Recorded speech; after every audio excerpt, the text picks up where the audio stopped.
BCCI కీలక నిర్ణయం తీసుకుంది. ఇకపై పాకిస్తాన్తో భారత్ మ్యాచ్లు ఉండవని స్పష్టం చేసింది. ఇకపై పాక్తో ద్వైపాక్షిక సిరీస్లు ఉండబోవని తేల్చి చెప్పింది. కొద్ది రోజుల క్రితం జరిగిన ఛాంపియన్స్ ట్రోఫీ విషయంలో కూడా మనం చూడవచ్చు. మ్యాచ్లకు సంబంధించి పాకిస్తాన్లో కూడా కొన్ని మ్యాచ్లు జరగాల్సి ఉంది, కరాచీలో కొన్ని మ్యాచ్లు జరగాల్సి ఉన్నప్పటికీ కూడా బీసీసీ తీసుకున్నటువంటి నిర్ణయాలతో భారత్ కేవలం దుబాయ్ ఇంటర్నేషనల్ స్టేడియంలో మాత్రమే ఆడింది. పూర్తిగా ఆడిన మ్యాచ్లన్నీ కూడా పాకిస్తాన్తో ఆడిన మ్యాచ్లు కూడా అక్కడే ఆడడం జరిగింది. సో పాకిస్తాన్లో అడుగు పెట్టడానికి కూడా అప్పుడు బీసీసీ అంగీకరించలేదు. ఇక మొన్న జరిగినటువంటి పహల్గాం ఘటన తర్వాత బీసీసీ తీసుకున్నటువంటి మరో కీలక నిర్ణయం, ఇక మీదట పాకిస్తాన్తో భారత్ మ్యాచ్లు ఆడబోదు, ద్వైపాక్షిక మ్యాచ్లు భారత్ ఇక ఆడబోదని బీసీసీ తీసుకున్న నిర్ణయాన్ని చూస్తున్నాం.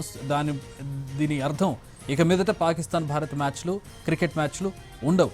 భారత్ పాకిస్తాన్ మ్యాచ్ అంటే రెండు దేశాల్లో యుద్ధాన్ని చూసినట్టుగా క్రికెట్ అభిమానులు కానీ రెండు దేశాల ప్రజలు కానీ ఎంజాయ్ చేస్తూ ఉంటారు.